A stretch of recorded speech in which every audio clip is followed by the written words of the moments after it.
What's up guys, this is Taz from Taz Does Motorbikes, and well, today I'm trying a new angle for microphone. Hopefully it's doing alright.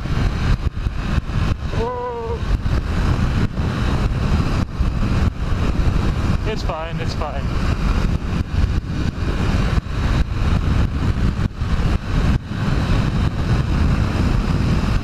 Hopefully this angle works.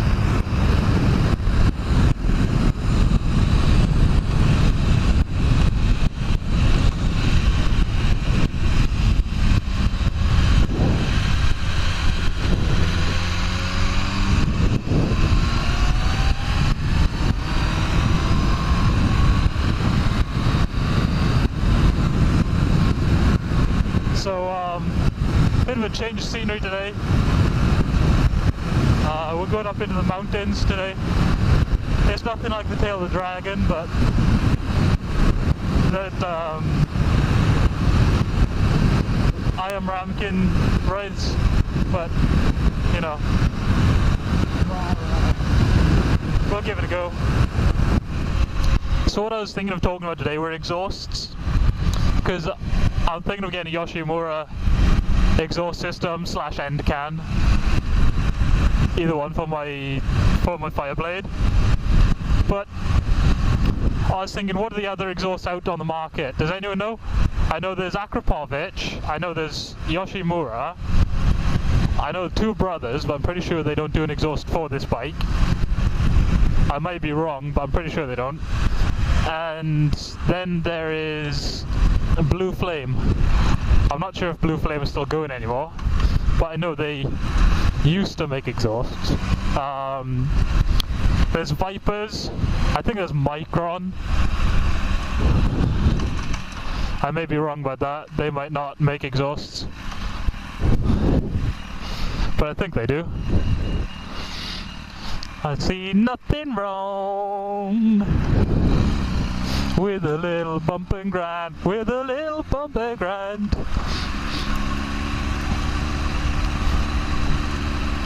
But like, with the exhaust, I'm like 80% sure I'm gonna get a Yoshimura exhaust can.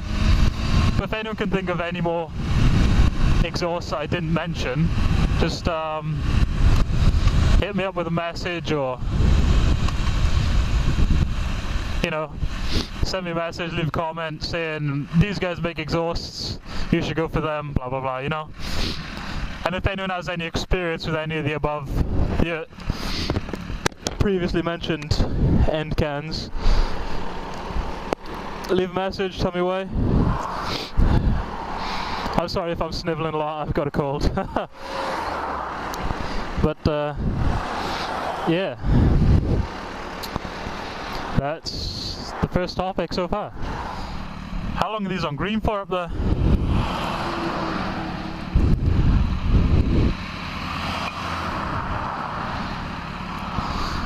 I bet you this white car came through on the reds.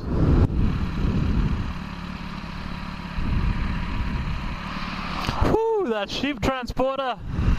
God damn, that thing stinks! Whoo-wee! Are you kidding me? They're still coming through? What the f***? This is... Seriously? This is stupid. You know you're in the sticks when you see a tractor driving down the road. Ooh, the old 5-0. Ooh, Africa Twin. How's it going? How's it going? I was gonna buy one of those Africa Twins, but for the same age, for a 2005 Africa Twin, the same age as this, which had easily twice as many miles on it, you're looking at about £7,000. And I was like, it's not that much money, but do I really want to be forking out that much? Do I really want to be paying money like that for a bike with, I think it's 36,000 miles on the clock? Yeah, about 36,000 miles on the clock. And it wasn't in as good condition as this. I know I need to wash this bike, but this bike is in pretty good nick for the age of it, you know? And yeah, I was thinking it's either going to be the BMW S1000 or the Africa Twin. Is it the Honda Africa Twin? Does that sound right to you? I can't remember if it's the Honda Africa Twin or if it's something else. But it was between those bikes. And then a friend of my dad's came down to my dad's work, my dad's business, and he was like, "Hey, I'm looking to sell my 1000cc Fireblade. Do you know anyone that wants to buy one?" And until then, I hadn't considered a Fireblade at all. And I was like, give me a couple of days to think about it. I'll search it. I looked at the prices online. And this bike was coming in a few £1,000s under the price bracket for the mileage and the age. And you know, so I was like, yo, I can't pass this up. This deal is too good. I just had to pick it up. So here we are with the Honda Fireblade. I also really like this. It's I would say a nicer looking bike than the BMW, but the back end looks a lot meaner than the BMW. Yeah, I really like the BMW as well. I would have snapped that up in an instant. That was 11,000, I think it was. So it was a pretty good price for.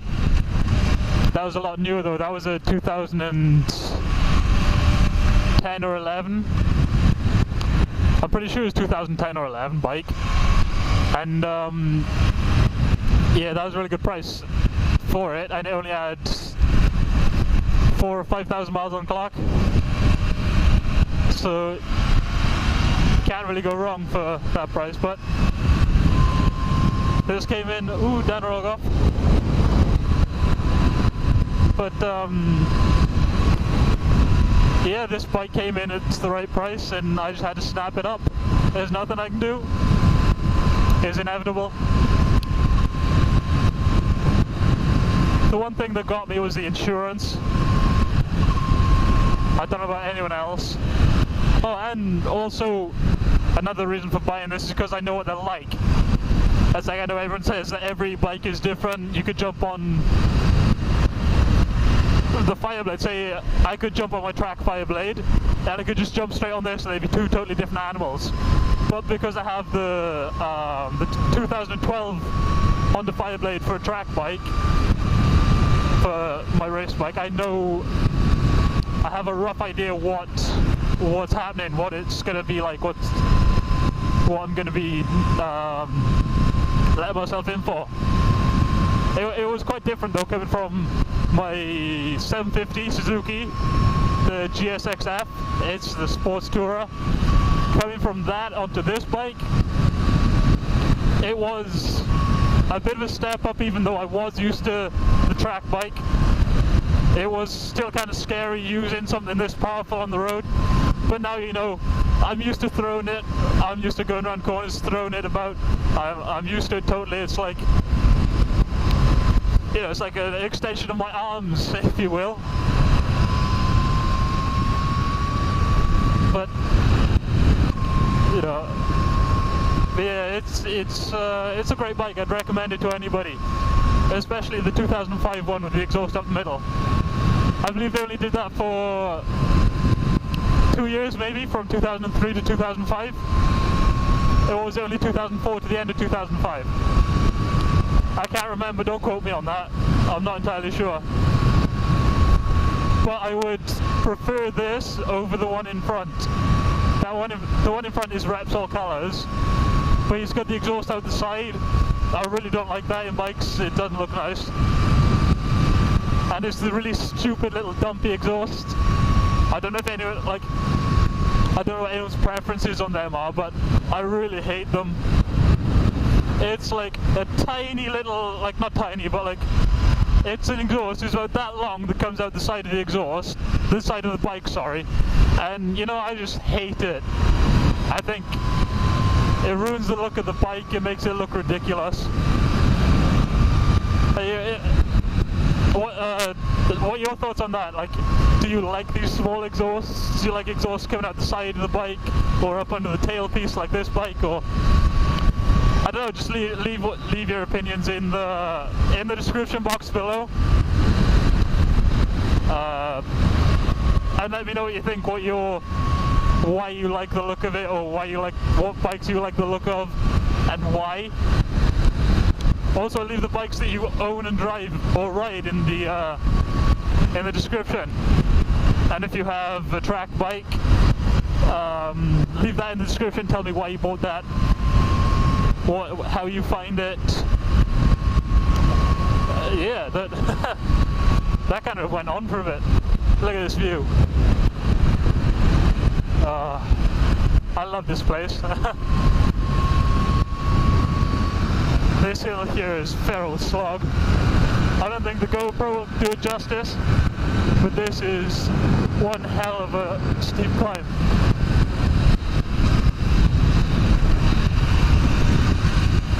I remember the first time I had my ex on the back of my bike. I was coming along here because her parents, well, her stepdad rode motorbikes, her mum raced drag bikes, and we were all out for a spin on the bikes there in front of me. I'd never come down this road before, and he absolutely shot off. He flew off. I couldn't believe how fast he went through here on his. He's on a ZX10, 2009 ZX10, and I was on my Suzuki GSXF. A really comfortable bike, but you really had to gun it to get it going. And you know, I'm going through here like nice and steady, 60 miles an hour, and he's like, it's ridiculous the speed he went through here. It's still a little bit iffy coming through here now, you know. I still don't feel 100% comfortable because I don't travel this route too often, and you never know when the farmers are going to be coming through, or so you want to talk about when the farmers are coming through. You know you're in the sticks then. But like, you see all this crap on the road. I don't know if you saw that then. All this rubbish on the road from when the farmers are crossing with the cattle.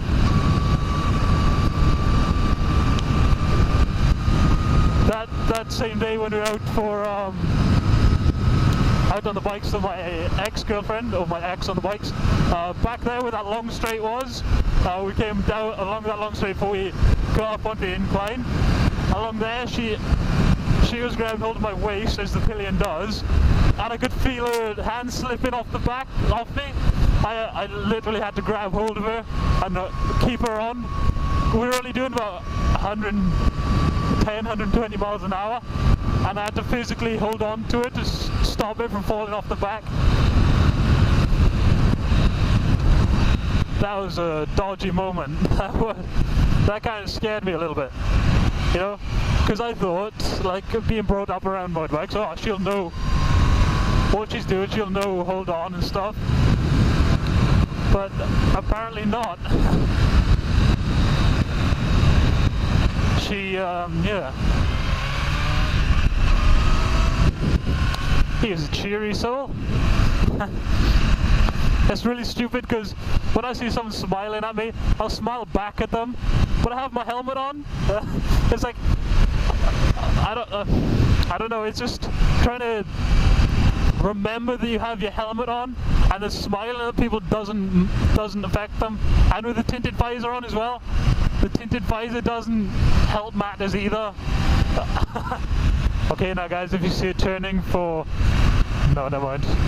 If you see my turning, tell me. Yeah, that'll work. That always works. Oh. Oh, man. Oh. Cramp. Ow.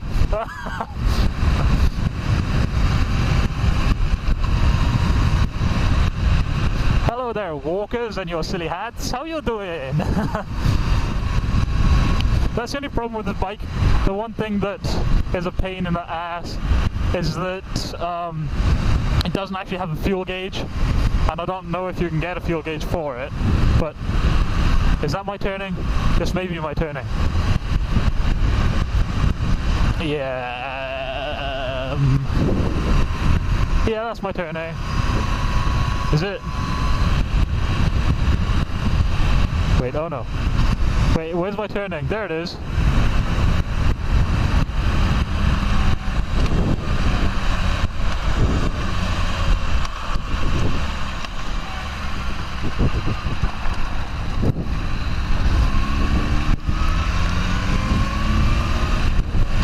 Okay, so if we get lost, guys, it's not my fault.